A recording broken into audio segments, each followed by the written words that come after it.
Sound. Check, check, check, check, check, check.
Good evening and welcome.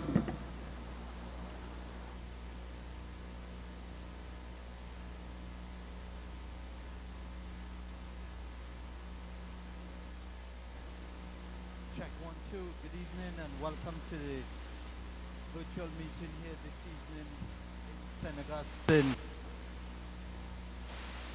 We are happy to be here. This is a sound check. We want you to know that we are very excited about this meeting here this evening. In the house here with me, we have Dr. Prakash Rao. With us here, children in the Filipino Piaco Regional Corporation. We have Alderman.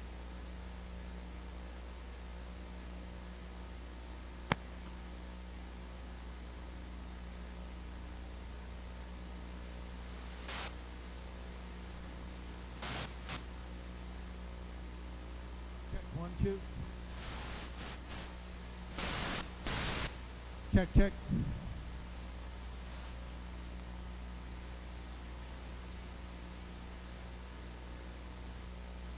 This is sound check.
Good evening and welcome.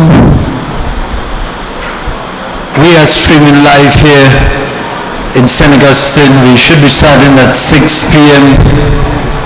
for this event here. We want to welcome you, let you know how happy we are to have the hundreds of people viewing with us online, already locked down, and all of us here, councillors and activists supporting us in this initiative. So welcome to the St Augustine constituency.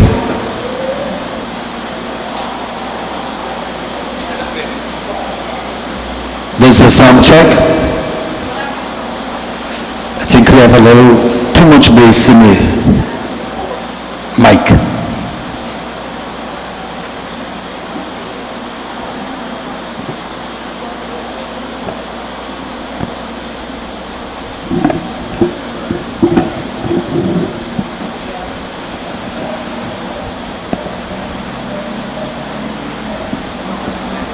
One, two, incoming out. It clears. Yeah. Let me check your sound check and see it. It ain't get any feed. Ain't get any feed. One, yeah.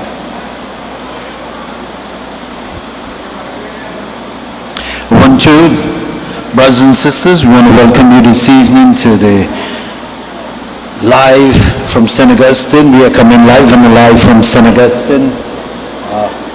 William Archie.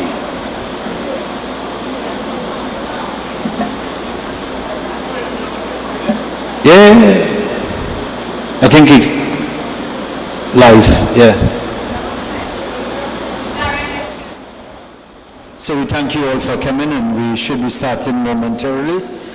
So stand by for your host.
Sound check, 1, 2, 1, 2.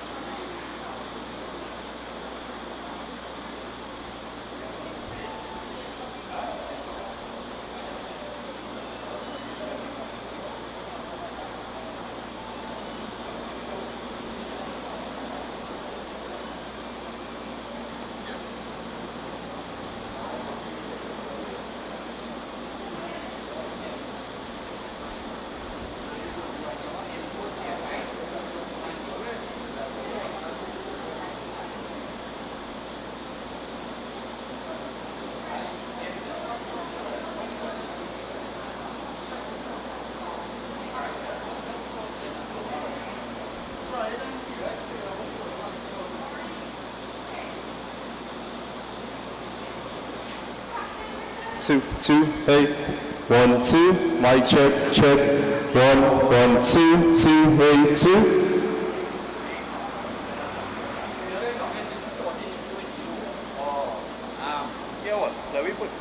Let me just.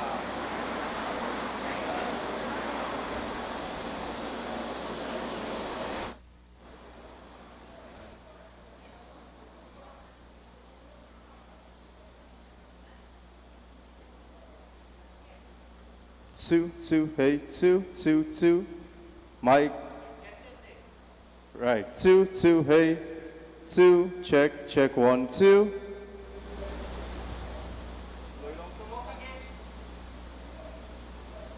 Two, two, mic check, check, 1, 2. Hey, 2, 1, 2, 2, 2, check, check, 1, 2, hey. Right?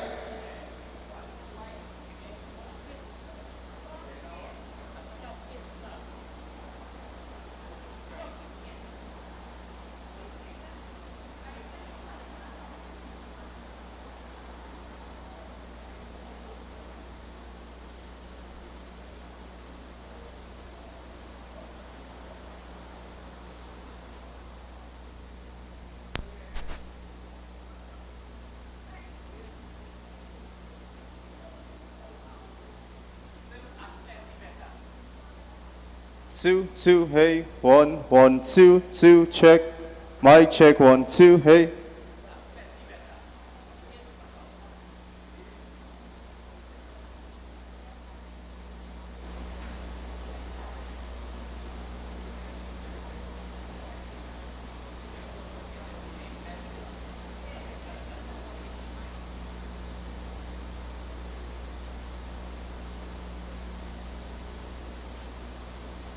Two, two, check, check, check, 1, 1, 2, 2, hey, mic check, 1, 1, 2.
no high UNC official met any PDP official. You don't need the UNC to pass the bill. This is the worst and they need to go. Fire burn you, Guardian. How much more could we tolerate? You lack the intellect and the competence.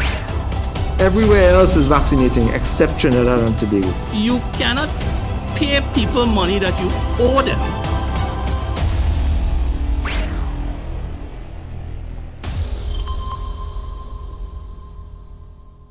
From the love of liberty in the voice of hope and pride, with boundless faith in our destiny, we solemnly declare. Side by side we stand, uninvolved the blue Caribbean Sea, this our native land. We pledge our lives to thee. Here every queen and bird find an equal place, and may God bless our nation. Here every queen and bird find an equal place, and may God bless our nation.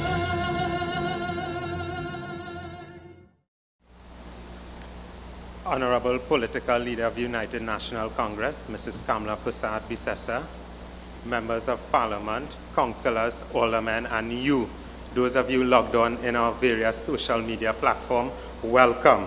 Welcome to Hard Facts Wednesday. This is our virtual space. Now, before we begin tonight's presentation, I want to invite my brother councillor, my brother from the Tunapuna Piako region, my neighboring councillor, brother councillor Samuel Sanka, to give us an opening prayer. Thank you very much, Brother Richard Ramprasad, Councillor. I invite all of us to stand as we have the opening prayer. Loving Lord, we thank you this evening for this gathering, and we invite your presence to be with us. We pray that you would continue to be with us. Bless this resident, bless everyone represented here. Be with our political leader and all our speakers this evening. We ask this in the precious name of Jesus. Amen. Please be seated as we continue the program.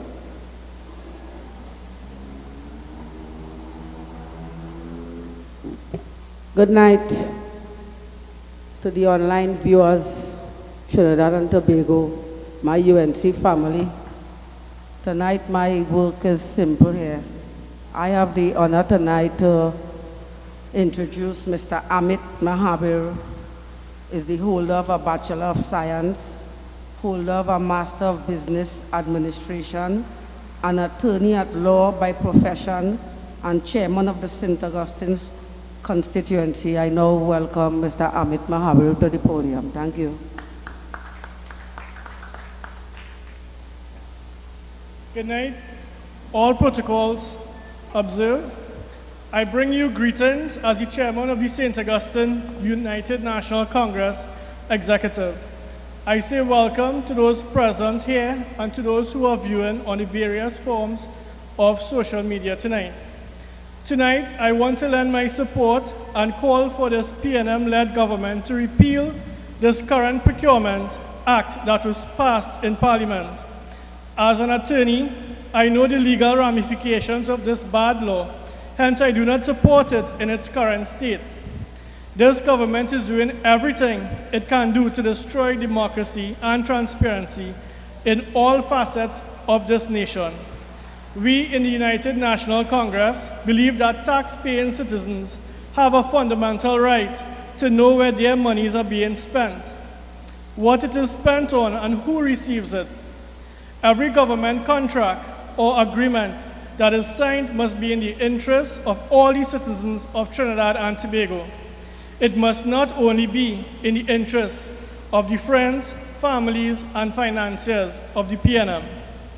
It is time as citizens of this country, we start demanding justice, equity, transparency, and good governance.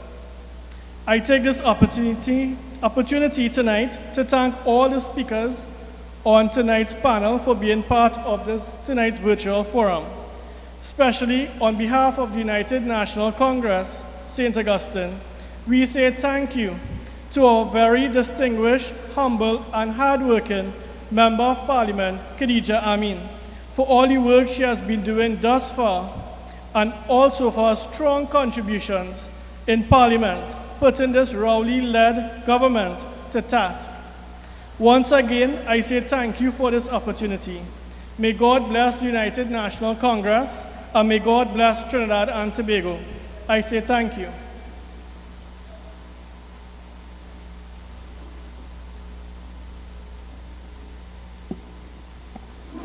Honorable Political Leader, the Honorable Kamala Prasad Bisesa, Member of Parliament for St. Augustine, the Honorable Khadija Amin, Senator Damian Lyder, Mr. Tahaka Obika, my councillor and alderman colleagues, and all our online viewers, pleasant good night. I am Seema Ramsran Augustine, Councillor for Valton St. Joseph. Tonight I bring you greetings on behalf of my district. It is very important that you understand why the Procurement Amendment must be repealed. So we have a list of speakers here tonight to educate you on this. With pleasure, I will now introduce our next speaker. He is 44 years of age. He is no stranger to politics, and he is a UNC senator. He is an astute businessman, over 25 years, and owns several businesses locally and in the Caribbean region. He has a degree in business administration and commerce from Ontario, Canada. Let's all welcome Senator Damian Lyder.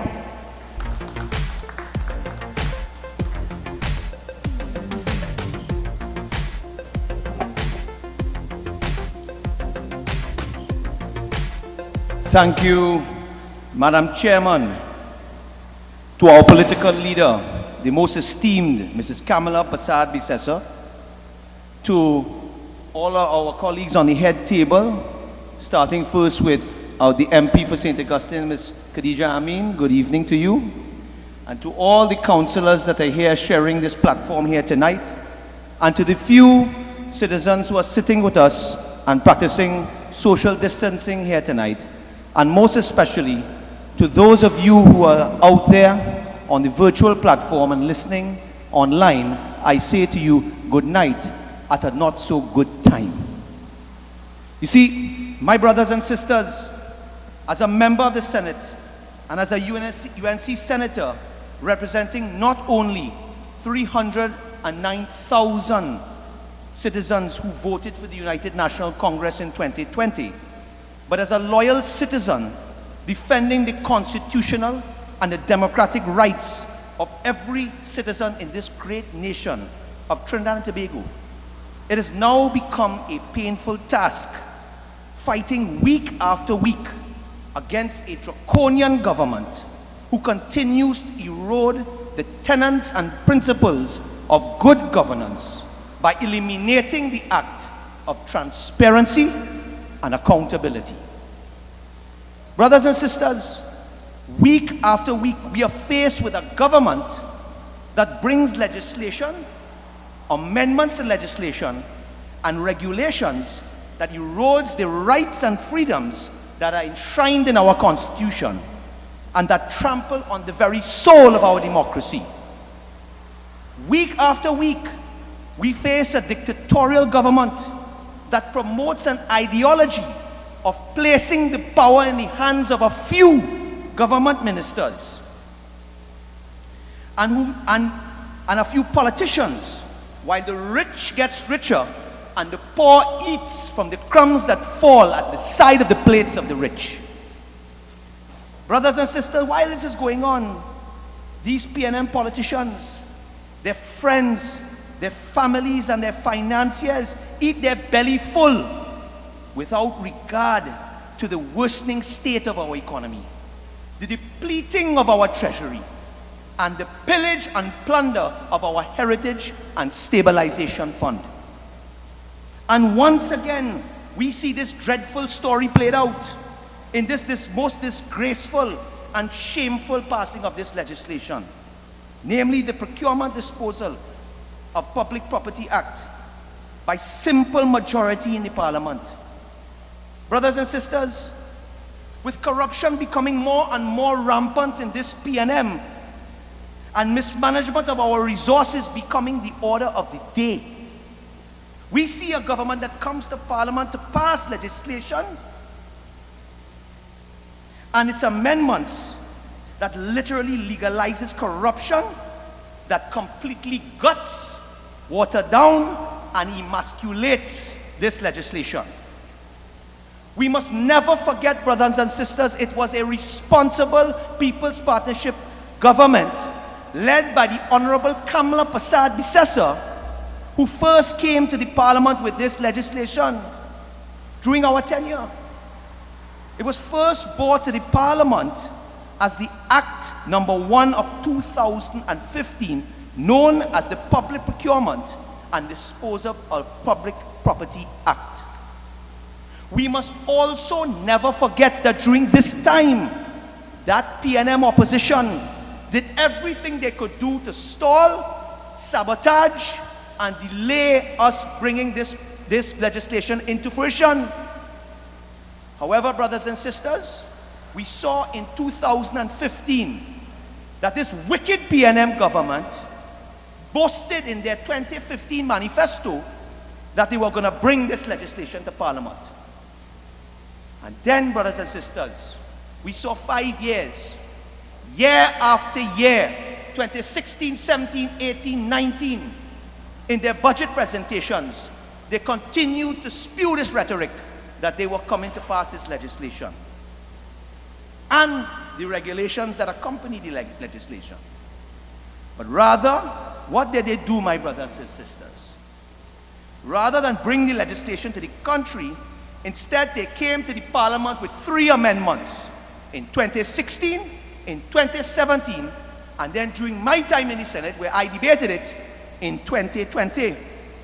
And brothers and sisters, it would pain you to know that after that debate and up until today, in passing this legislation by a simple majority, they have yet to present the regulations that empowers this legislation to the Parliament. What are they hiding? Why keep everything shrouded in a veil of secrecy? My brothers and sisters, this government, in presenting Act Number 17 of 2020, what did they do? They basically eliminated the independent oversight role of the Office of the Procurement Regulator. That's what they did. They have literally castrated the powers of the independent regulator by cutting Section 7 of the Act Number 1 of 2015. I'm sorry if I'm getting technical, but I must talk technical before I talk reality. In Section 5 of Act Number 7 of 2020, this wicked and this corrupt government empowered the cabinet, to now legalize blatant thievery from our public purse. The cabinet has now circumvented the independent procurement regulator, rendering him useless, and could now enter into procurement and disposal of public property without the oversight of the independent public procurement regulator. They can now engage in planning, bidding, evaluation, and implementation involving millions, if not billions, of our taxpayers' dollars without having to report to this independent regulator or having to show transparency to the taxpaying citizens of Trinidad and Tobago. They can literally sit in their cabinet room, enter into major deals, while keeping the details of those deals veiled in secrecy. Are you hearing this, brothers and sisters? You see, when you're in the Senate and they use all the big words and they tell you all the big names and call the bills, the average man on the road doesn't understand. But I'm coming from the Senate to tell the average man today what they are doing to the people and to the future of our children in this country. You see, my brothers and sisters, listen to the areas of procurement that they have now given full power to the cabinet without the need of the oversight of the independent procurement regulator. If them fellas want to make a deal with a state or a foreign country, they might have to tell you nothing. They don't have to tell you nothing. If they enter into agreements with international financial institutions, they might have to tell you nothing. Tell you what, if they have to get into agreements on any technical, legal, audit or accounting services, no, they don't owe you no explanation. If they have to make agreements for any medical goods and services, them don't have to explain nothing to you. You who put the money in the treasury, they don't have to explain to you. Now, brothers and sisters, listen to that list I just gave you there. Can you think of any person in the government or persons in the government, I don't know, that might be recusing themselves a number of times? You know, 90 something in Spanish, they say 90. Just in case you want to hear it in Spanish, who may have recused themselves, and if they could be related to any of these services, think, brothers and sisters, I am bringing the truth to you tonight. But brothers and sisters, this is the part that has us all stumped. This is the part that makes us even more concerned. This government can come in the cabinet and any other service as determined by the cabinet and by extension the Minister of Finance, any service they could put under these rules. So the Minister of Finance or anyone in the cabinet could wake up one morning and anything they see they deem fit that would likely benefit the friends, family and financiers of this government, they can now put it under this legislation. So there's no limitations. The cabinet could also give itself the power to enter into public and private partnership agreements without the oversight of the independent procurement regulator.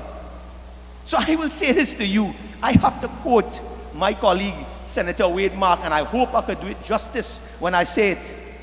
But this government has now legalized thievery, banditry, and naked corruption in our nation. This is a brutal attack on the taxpaying dollars of our country and a criminal attack on the citizens of our nation, our parents, our grandparents, our children and grandchildren. My brothers and sisters, can we, let me ask you this question, can we afford this level of corruption, especially given the dire state of our economy today? Ask yourself that question. When we see over the last 5 years this economy declining by more than 16%, when we see our debt to GDP ratio estimated over 82% now and climbing because they're borrowing, borrowing, those words, you look up in a dictionary. Under borrowing, you see a picture invert in the dictionary, in the Oxford dictionary. That's about the only thing you could get Oxford right now, because we can't get no Oxford vaccines. But you could go in the Oxford dictionary and look under borrowing and you will find invert face there. That is what you will find there.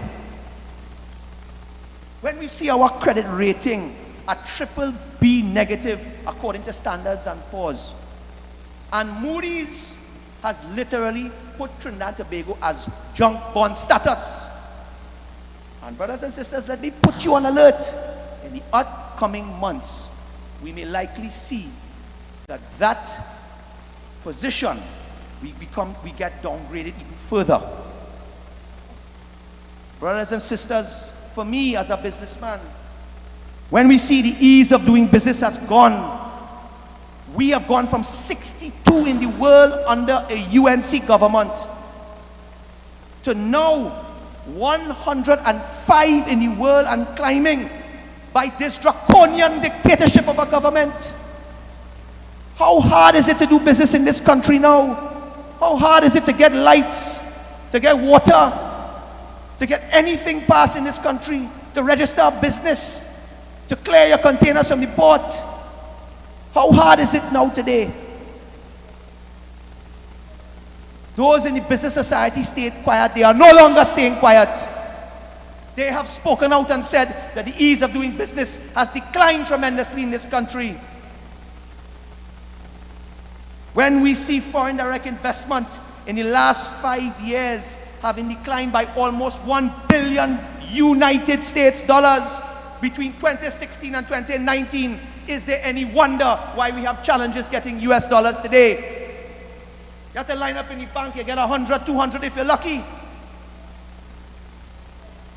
Brothers and sisters, when our foreign reserves have declined from $11.5 billion under the partnership, and now under the PNM today, we see our foreign reserve dwindle to a meager and paltry $7 billion US dollars. We are running out of money in this country, brothers and sisters. And this is the one that affects the most from this legislation. And that is the Corruption Perception Index that has placed our country at 86th out of 180 countries in the world. We see Trinidad and Tobago now on the bottom 50% as it pertains to corruption in the world. And brothers and sisters, let me put you all on notice. If we continue to let this bill, or let this government keep this bill intact, we will see ourselves decline even further on that index. Because, brothers and sisters, this tells us that corruption in this country, led by this PNM, is running rampant and roughshod in our nation. And brothers and sisters, as I said, we will see it get worse with this legislation. I want you to put this down. I want to put this down in dollars and cents for you tonight. We see over $35 billion per annum being spent by this Rowley government on goods and services. And we see this legislation enacted by this government. When we see that, you must put the fear of God in your mind tonight. Put the fear of God in your mind tonight. Don't let God out of your thoughts tonight, brothers and sisters. Because you know why? Just to keep for this government to keep this country floating and to keep the banditry happening in this country, this government will continue to borrow their way into deeper debt, which our children and grandchildren will have to pay back. This government will continue hemorrhaging the funds from our Heritage and Stabilization Fund on these secretive deals while robbing the patronage of our children and our grandchildren. This government will sell our country's assets, such as the refinery and WASA, to friends, families, and international bandits, without you, the rightful owners of these assets, having a say in the sale. We are seeing it in front of our eyes, brothers and sisters. This is no longer politics. This is reality in our country. And unless we stand up and fight against this draconian government to take our country back, we will lose it. This is not a joke. Normally when I make my speeches, I make jokes. I make fun. Fun and games are done in this country. And I say to you finally, they will now freely and openly raid this treasury containing your taxpayers' dollars on their corrupt deals. That this legislation empowers them to do while they come and veil this from public scrutiny.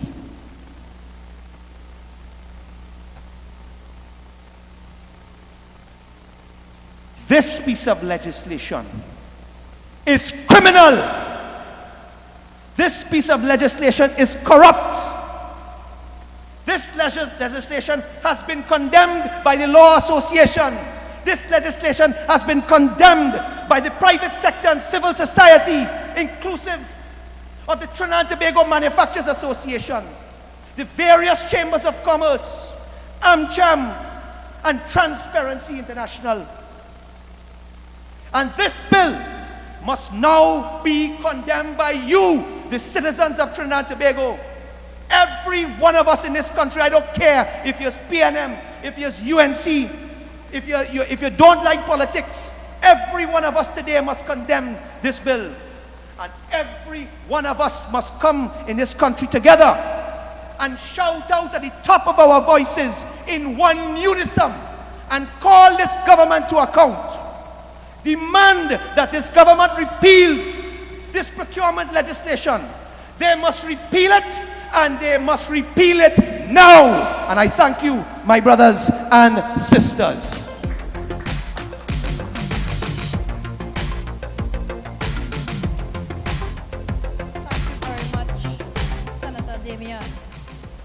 Short and very powerful. Our distinguished political leader, the Honorable Mrs. Kamala Persad-Bissessar, Member of Parliament for the St Agustine constituency, Ms. Khadija Amin, my UNC family, and you, our online supporters, who have joined us on this virtual forum right here in the St Agustine constituency, good evening and welcome to Hard Facts Wednesday. Ladies and gentlemen, since the PNM took office for this second term, the country has quickly descended into a state of hopelessness within the past 6 months. 14 months now, I am a local government councillor. And what services have I provided to the people? Almost none. But wait, my visibility and answering calls is all I have been doing, and making excuses for this PNM government not releasing the funds.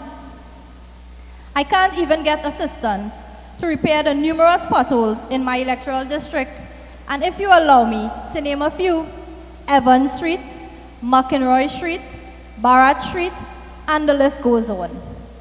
Furthermore, to empty abandoned lots, we need to come up with some laws to have these addressed. Because trust me, there are rats bigger than cats roaming around. And I want to remind Minister Rohan Sinanan about the Blackman River. Please assist in having it clean. PNM, it's time to get your act together. How can we help people if you don't release the funds? Let me talk a little. The Public Procurement Amendment has allowed the government to legalize banditry, thievery, and corruption in our country. We want no part of those people. We want transparency. We want accountability. We want honesty. And we want value for money. That's what we want and what we demand. An average of 25 billion per year is spent on goods, services, and other goods by close to 200 government, state agencies, state enterprises, and statutory authorities, ministries. So we are talking about not a simple 35,000. We are talking about 25 million. We are talking about 25 billion being spent annually by the PNM without any oversight or independent mechanism to supervise that spending. In 2021, in TNT, we have to believe the word of the Prime Minister when he tells us, the people, that is well. I say no more. Ladies and gentlemen, let me take this opportunity to introduce our next speaker, who holds a Bachelor of Science degree in Economics from the University of the West Indies and an MBA in Finance. He has held technical and leadership positions in over 10 organizations, including economist, lecturer, economics, and head of operations of the financial institution. Please welcome former Senator Tahaka Obika.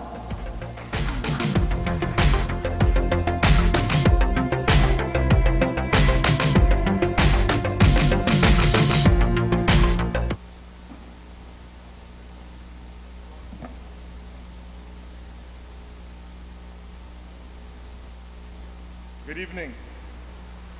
Good night, St Augustine. Yeah, it's virtual, but you could still say it. Good night, St Augustine. All right. To the political leader, the Honorable Kamala Prasad Bisesa, to the MP, our indefatigable and servant of the people.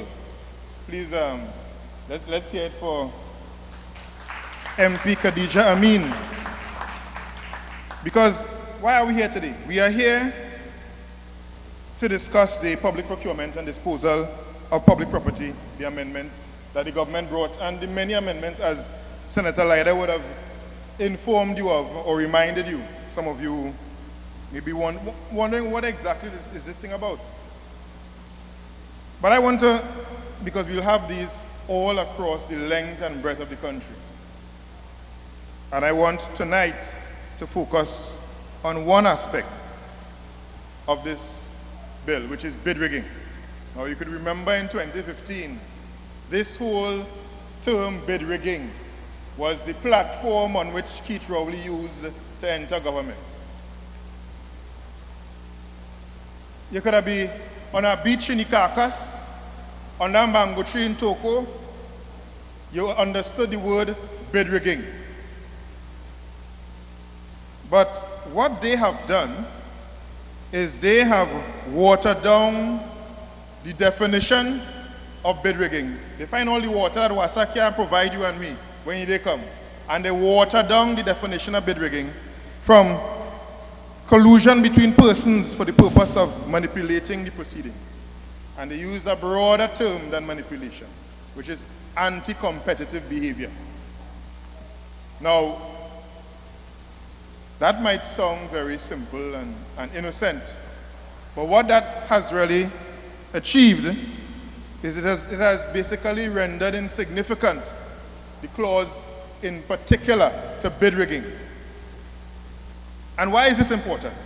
Because we have a Minister of Finance who now is in charge, in effect, of the procurement process. So there is no regulator who has any real teeth, because you have created a parallel procurement system.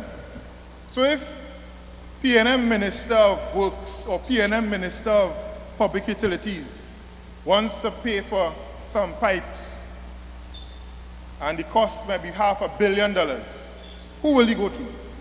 The procurement regulator, who he has no control over, who is only accountable to the President of the Republic, who must report to the Parliament every decision that is taken, or to your partner, the Minister of Finance, for this $500 million. Which road will he choose to travel? Obviously, the way this government has gone, by not sending anything at all to the procurement regulator, it will be more of the same. Corruption, P&M style. And the wonderful thing about this brand of corruption is that they always seem to find money for things that are not relevant to the citizens of this country.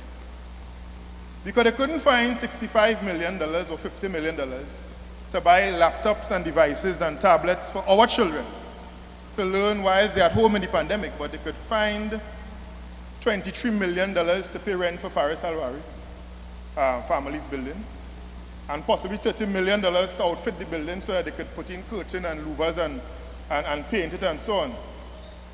But they couldn't find that same money to give to our children. What is interesting is they campaigned on a platform of corruption, but by this bill, it is the most sinister piece of legislation when it comes to making sure that corruption runs free. Now, for many persons watching or listening, they don't understand exactly how procurement operates. Procurement is simple. Procurement means government contracts. So, if you are in your own community and you voted for a member of parliament and you have a government in place and they say that they're going to build schools and roads and so on, you would trust that every dollar they spend, they'll have to go to Parliament and account for it at some point in time. You would trust that the system is fair. Now, when you put in a tender to build a school or to pave a road, you put in the works part separate from the money part. I'm breaking it down into as simple layman terms as I could, because it's not only economists listening. So you have the part where you're doing the work and the part where you're spending the money. And the two parts is be separate. But of course, if all roads lead to the Minister of Finance, but the two parts didn't separate to the Central Tenders Board. That is the body that we are familiar with in this country. That is no longer in place. We have the procurement, the Office of the Procurement Regulator. That replaces the Central Tenders Board. But what this government has done is basically made all of that redundant, and all roads lead to the Minister of Finance. Now, we have a simple task, and I want to support the MP's call and the team in the constituency of St Augustine and in Trinidad and Tobago to support the leaders' work of making sure we get each and every citizen to understand what this means and to also to put their signature to this petition. To put their signature to this petition so that the people of Trinidad and Tobago can speak with one voice. The business chamber has come out against it, as you have heard, Senator Leader. Civil society groups have come out against it. Now is your time. Now is your time to make this your referendum. But you know, before I used to do this, I used to do storytelling. Even when I was in university studying, I used to do storytelling. And you know, some people might understand all that big speech I just gave there, but there are many persons who may not, and there are many young people whose money is being spent now. By the time they are of age, there may be nothing for them as they close down Petrotrin, as they're coming for other productive sectors. So I want to speak it in the language of everybody. Because procurement, we hear the word procurement, but what really is procurement? You understand? Because all over the country hearing about it, but what it has to do with the government, procurement is simply about government contracts. So procurement means, when you're talking procurement, you're talking government contracts. So I see all sitting down here, so I want to give all something to say. So by the time all say it, not only leave here, all go remember it, and go tell it to people. So I go say, procurement, talking facts, and all they go say, and I go say mean, and all they go say government contract. So let me try a test run. Procurement, talking facts, mean. Let's sound good. Let me do one more time before we go. Procurement, talking facts, mean government contracts. And big money, you know, hundreds of millions of dollars. So I went to the university, right there. I studied the economy and so on, and went further and do finance. You could call it a master's and whatever. But instead of bringing them big speech, I want to break it down to the people and them so that we understand the economy in this country. So I would tell it in a real Trinbago story. You can imagine a fella, call him the finance minister. You have a big building in town for your family. It come into sell, so you go on to the parliament, change the law. So that when you sell the building, they could make more money. Millions of dollars, and we don't know if it's 5 million or 10 million. We don't know. All we know is the Minister of Finance called him, but change the law, and the family benefiting. Corruption, some people call it corruption. They asking me if it's corruption. Trinbago, you be the judge at that. Whatever you call it, just know that procurement is not that. It have a next story. This one has to do with the Attorney General. The government looking for a place to rent to put public servants, and they can't see the empty buildings and the waterfront and the government campus plaza. But they're looking at some nice property in a place called Alexandria. And it's plenty money to spend it. 23 million TT money, and to sweeten the pot with more honey, they spend millions more, about 30 of the best ones, just so they could dress up the property at the Al-Rawi family. That money don't change hands like when you're going to buy pigeon peas in the market. No, that money does cover by contract. So who does be approving these contracts, boy? Well, that does take place in a place called cabinet. So all the general attorney had to do is step outside the room in the corridor, recuse himself, and he partners and them go organize the scene, and instantly he family bank account fat, fat, fat, and they will never ever be poor. Remember, I tell you, procurement, talking facts mean government contracts, yes, but this procurement, the way the P&M controlled by Rowley, just run the country. They would rather leave a building in town half empty just to please Alwari and the family. But when it comes to which rent, to get laptop and tablet and device, the P&M find that a nice. That's a worthy procurement. Well, for this nation, they have a simple solution. You see the millions that Imbert family gained because he changed the law to sell them that building on Picton Street in town? Let him bring back that money to the treasury. And we could buy about 10,000 tablets for the children in TNT.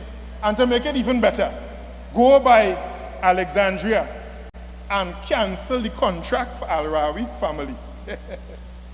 We will be able to buy about 40,000 more devices. So for the children in the country, homeschooling will be real nice. I'm telling you. They go learn reading, writing, and arithmetic. This is no gimmick. The greatest example of procurement is when the P&M government decided that the minister in charge of security for the national space, he brought a company. Oh God, them go get contracts for millions, billions of dollars, but it's a different kind of contract, a different kind of procurement. That one is for finance. This company, it gone global, whilst we down here still catching we auntie, we uncle, and we nenen. Why? Because right is right and wrong is wrong. How come only Minister of Finance, Minister of Security, Attorney General and their family could be benefiting when they make laws in this country? Well, if you didn't know before, now you know. Procurement, I talk in facts, means what? Government contracts. We coming to the end of the story yet. But how this thing getting out of hand so? Where the independent bulldog supposed to be in charge of this whole show while you're going on? The same Rowley P&M. They go on and pull out his teeth so he can't bite. His only back, so he just had to stand up there and watch the play. He had no bite. Because when it comes to procurement, partner, all roads lead to the finance minister. So is himself to regulate himself. It's like we paying the cat to guard the butter. So you know that is a disaster. Oh God. No wonder we children had to be all over the place asking, please, please, oh God, please, for a laptop, for a tablet, from a councillor to a minister. They're begging. We children in this country, when they're paying one set of money to Al-Rari family, that is criminality in TNT. Well, when I done show all the children in this country who looking for laptop and tablet, bound to know, procurement, I talk in facts, means government contracts. You see, civil society groups to protect the procurement process in this nation. Because when all the power to run contract, big billions in contract rests with the Minister of Finance, a politician, that is a license to steal. So we out here shouting loudly, repeal, repeal, do not steal, because procurement is a serious business. Remember Taharko Bika say, procurement, talking facts, mean government contracts. Have a blessed night.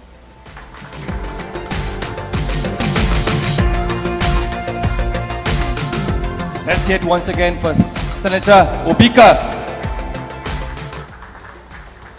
And also Senator Leida, who spoke before him. It's indeed a pleasure this afternoon to be here to speak a little bit on the procurement legislation. To my political leader, I say wherever you are, and I know you are listening to us tonight, thank you so much for tuning in and to ensuring that we have this forum here tonight, all your vision. Political leader of the United National Congress, Kamla Prasad Bisesa, all the councillors who are here this afternoon, And especially, we have some councillors, some grandee who made it all the way here in this special space we are tonight. Give them a round of applause. I am Prakash Bharat, councillor for the district of Kora Paradise, Tacarigua, not too far from here. And like my colleagues who are at the table, I also am having so many problems with respect to finance and projects in the Tunapuna-Piako Regional Corporation. Many potholes, as one of our councillors, Jillian Rupnarayan, said, not being fixed. I had called at an earlier meeting for the Minister of Local Government to intervene in several matters in the district of Kora Paradise, Tacarigua. And I, again tonight, will take this opportunity at every given time to bring to his attention the need of this particular district. I am saying, once again, please open the El Dorado preschool. Open the El Dorado, which has not been opened. It has been built by the People's Partnership. And for over 5 years, that school is just rotting away. Millions of dollars spent. I am saying, bring water for the people of Kora. We are taking water from the people of Kora, sending it to other residents throughout our nation. But the people of Kora do not have running water in their taps. This really is a very untenable situation. And it's not right for the people of Kora. That's the Upper Kora Valley. I am saying to WASA, to the Minister of Public Utilities, and the Chairman of the Corporation, please, Minister of Finance, let us get running water into the taps for the people of Kora. I'm also saying there's a big, massive traffic situation in El Dorado. Build that road that you promised to build from Kora Road going east to Five Rivers. It would alleviate 60% of the traffic immediately. And if you cannot do that right now, build a little roundabout at Etihad Ground on the Eastern Main Road with Orange Grove Road. That will immediately solve 40% of the traffic problem. You have the space. I am calling on the Minister of Local Government to do this. It's a very simple project. You don't need all this big set of monies that you say you don't have. Simple ideas like building a roundabout can solve this problem and help the people of my district, because there are so many housing projects in this district that need proper roads, and there has not been a single road in the East-West Corridor built for the last I don't know how many years. I am calling on WASA at this point in time. There are numerous leaks in Kora Paradise, Tacarigua, that WASA is simply not repairing. On Kora Road, which is a road so many people use, because you know there's the Upper Kora Valley, there are communities throughout the area there. So many thousands of people use this roadway, and that road is dug up from the beginning to Karama Street. I'm asking the Minister of Local Government, please, and WASA, fix these leaks now and make sure and rehabilitate the roadway. This is not a tenable situation for us in this district. So these are some of the problems we are having here in my district. The procurement legislation has been well explained here tonight by Senator Obika and Senator Leida. The procurement legislation, as Senator Obika said, is very simple. It's about money. It's about fairness. It's about allocating contracts in a sensible way, without corruption. In Tunapuna-Piako Regional Corporation, millions of dollars are spent on contracts every year. But if you introduce proper legislation, as the People's Partnership did in 2015, and don't water down this thing, look, come and water down this whole thing. We are saying as a party, the United National Congress is saying as a party, do not water down the legislation. Do not water it down. Bring it in the form that we introduced in 2015, so that corruption will once and for all be something of the past. That when you spend money on something, you know what you are getting. It will help out the small business people. to gain a little contract here and there, a little kakara in their pocket, with proper measures put in place to ensure that it's done properly. So I call on the government to repeal all this legislation. And I call on you, each and every single one of you, to sign on, as the senators have said to you. But more than that this evening, it is my distinct pleasure this evening to introduce the next speaker. Mrs. Khadija Amin is currently, as you know, the Minister, the Member of Parliament for St Agustine of the Republic of Trinidad and Tobago, and the Vice Chairman of the United National Congress. Mrs. Amin came into public life through her work in the communities, being elected as a local government councillor for St Augustine South, where she served for 10 years. She became the youngest person to be elected to head a municipality in the history of Trinidad and Tobago at the early age of 28. She went on to serve as advisor to the Minister of Local Government before being appointed to the Senate. Khadija comes from very, very humble beginnings. Growing up without electricity or pipe-borne water. But that did not stop Khadija from gaining 9 O-levels and going on to complete her A-levels. As her family could not afford to send her to university after school, Khadija followed her passion of working to improve the lives of others, serving as a counselor while working on a regular job, and studying part-time at the University of the West Indies. In 2015, Khadija Amin graduated with a Master's of Business Administration, specializing in leadership and entrepreneurship, with a distinction in her dissertation. This is a lady I know very well. I worked with her for 3 years in Tulapuna-Piaco Regional Corporation as chairman. And I say today, as I always say, the best chairman ever in the Tulapuna-Piaco Regional Corporation. I give to you a daughter of the soil, a one who has given her life to public work, a one who has given commitment, a one who is charming, and a one who will show you the way to bring remarks. Today I bring to you none other than the powerful and vibrant Khadija Amin.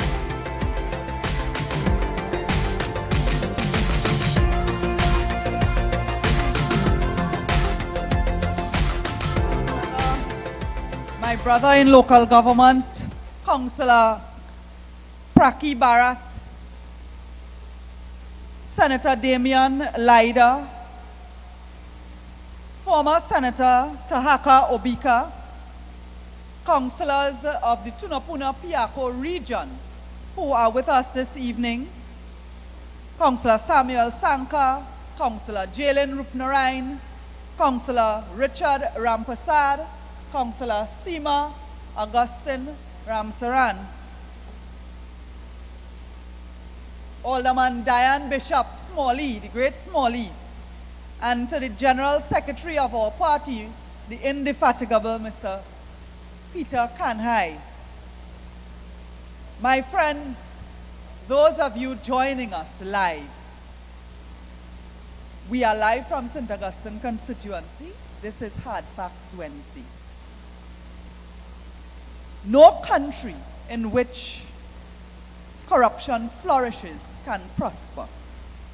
Furthermore, it is the poor who will suffer most from the negative impact of corruption. The PNM has made their name when it comes to corruption. And we must be bold, we must be brave, and we must be willing to speak out and stand up in this country against the PNM. I want to speak tonight a bit about the power of people. I want to thank Senator Damian Lyda and Senator Tahaka Obika. Damian Lyda is a businessman. Senator Tahaka Obika is an economist. And they gave a perspective of why the amendments to this procurement legislation is bad and it must be repealed. I want to thank them for explaining and breaking things down for all of us to understand better. Not all of us are economists. I thank them for the explanation. But the next step is, what are we going to do about it? What are you, who is sitting, streaming live, going to do about it? There is power in the people. Your power in this democracy is not only when you vote. The PNM in the last general election, let me remind you, they won by a very small margin. And I still feel the teeth, but we'll come back to that next time. We'll stick a small pin right there and come back. The people of this country voted, and it is only by a few thousand questionable votes that this Rowley government is hanging by a thread. They were in government, spent a lot of money under the guise of COVID, and they still lost a seat. They lost votes in several of their strong areas. But what are we as citizens to do? Vote every 5 years, then go away? We as citizens have the power to participate beyond just voting. You vote for general election, you don't see them again until they come back for local election, and then you don't see them again. And then they tell you, vote PNM, and make promises that you see being broken time after time. When they don't need your vote, you can still participate. Tonight, I am calling on you. I am calling on every citizen of Trinidad and Tobago to speak out and to participate.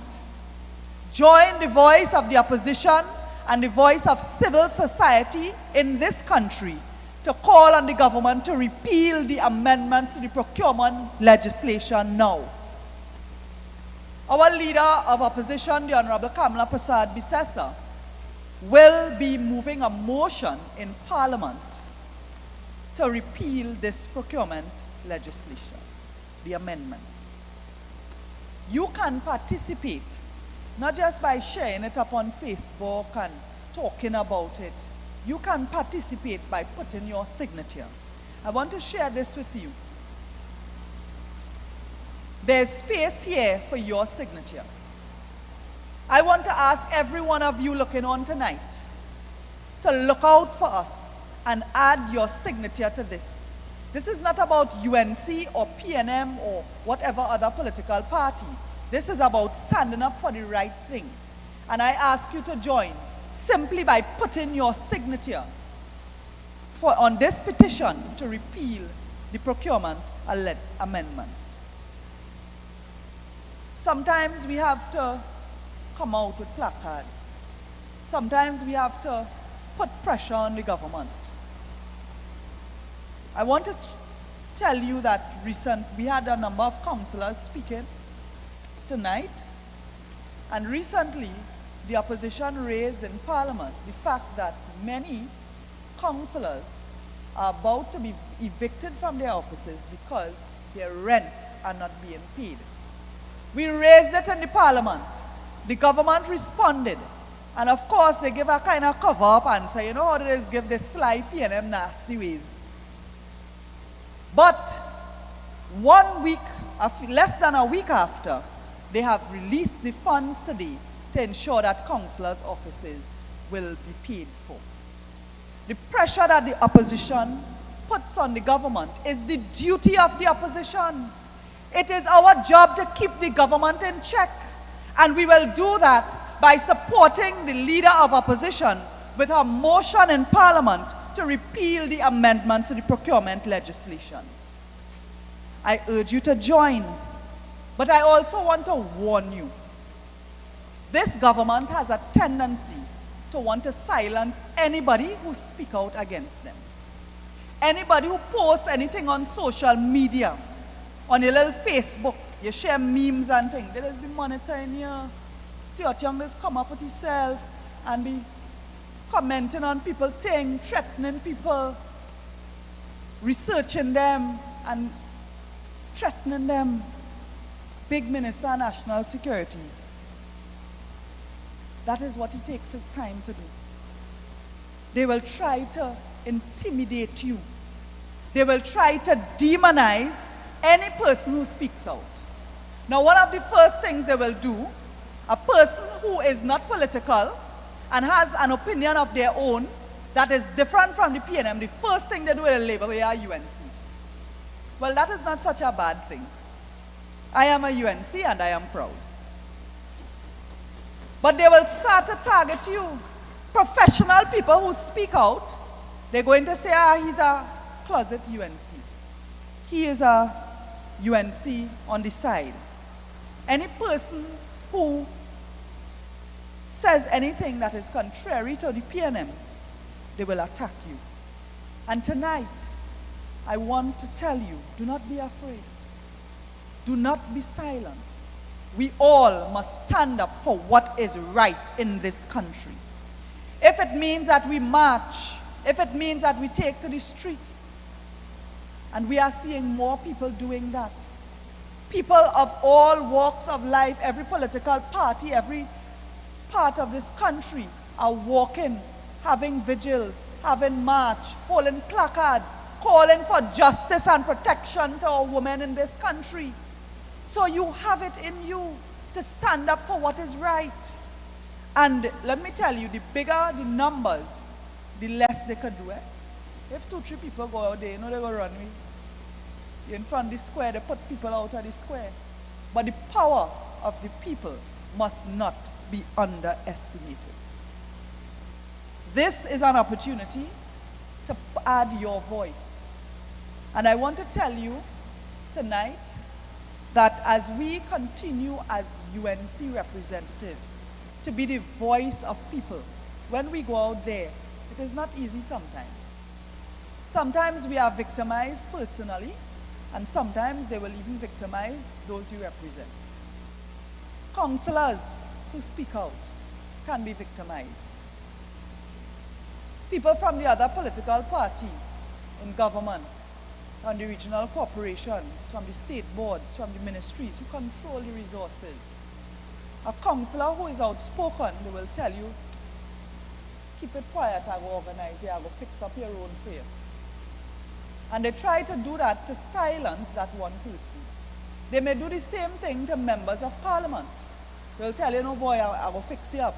That bridge you one day so long, I will fix up your bridge, but take it easy on me. You can't be talking on the platform and bashing me. I will fix you up quietly to silence you. I want to tell you now, people of St. Augustine, I will not be intimidated. I will continue to speak out for the people of St. Augustine. We will work with the government to ensure that the resources of the state, the taxpayers' dollars that belong to the people of this country, that the money is properly spent with proper procurement procedures and that delivery happens. And I want to urge all my UNC colleagues to stand brave, stand firm. We speak on behalf of people who voted for us. And I want to tell you that the number of people who voted for PNM and seeing their lives now and regret voting for PNM is tremendous. This government may not last 5 years.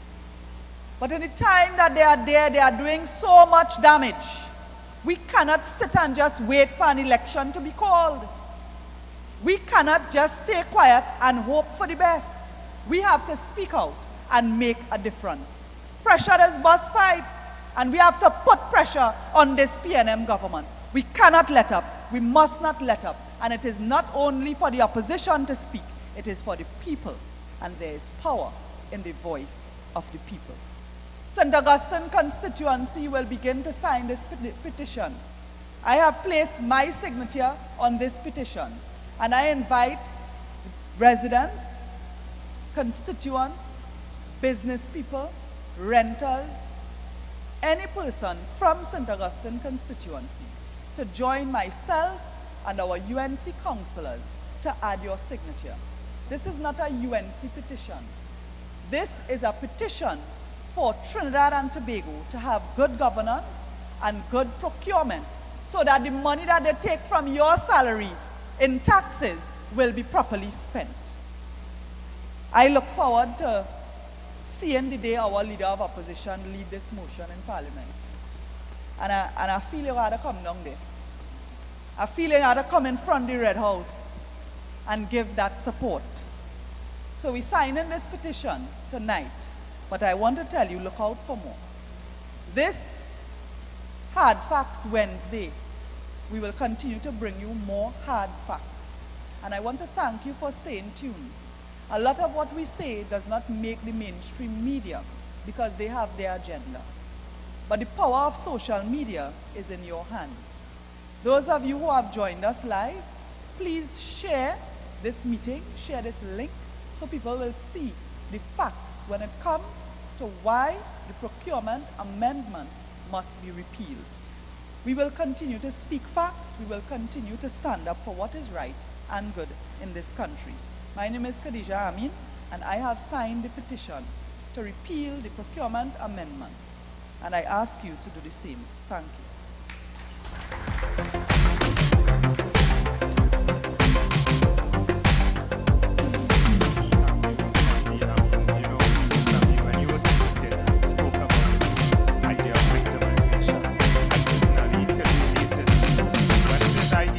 To enter public office and vie for the position of councillor. I myself has been a victim of this. But that is the modus operandi of this Rowley-led regime.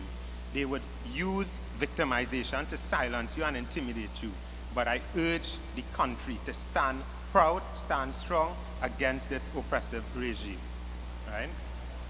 As councillor for this electoral district, St Agustine, South Piarco, St Helena, I myself have been subjected to discrimination, to insufficient funding, and lack of resources. As such, numerous streets and roads in my area cannot be treated as a matter of urgent public business. One such example is this same Orange Grove Road at the corner of Centenary Extension and Orange Grove Road. We have a huge pothole. Since I became councillor, it was there, and it's getting bigger and bigger daily. I would describe it as a crater.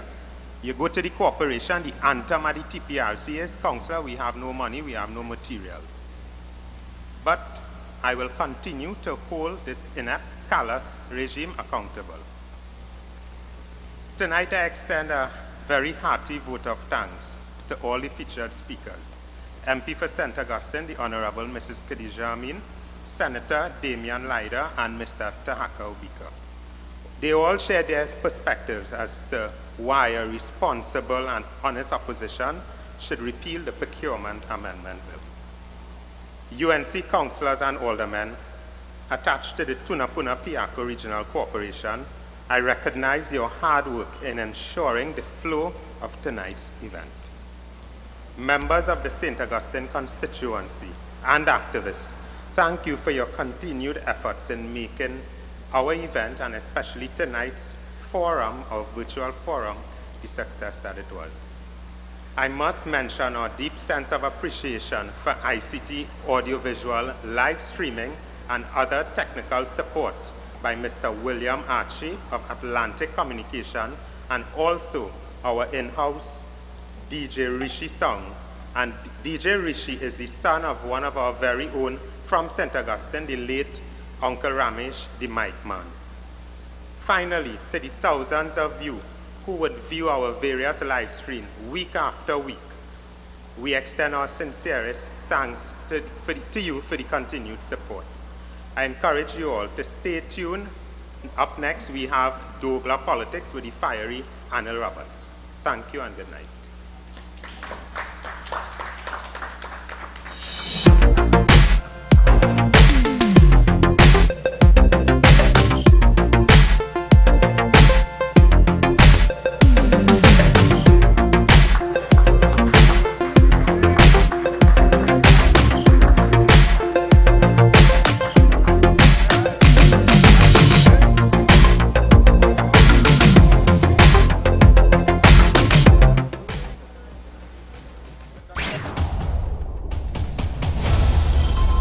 No high UNC official met any PDP official? You don't need the UNC to pass the bill. This is the worst and they need to go. Fire burn you, Guardian.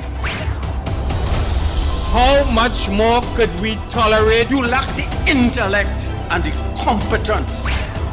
Everywhere else is vaccinating except Trinidad and Tobago. You cannot pay people money that you owe them.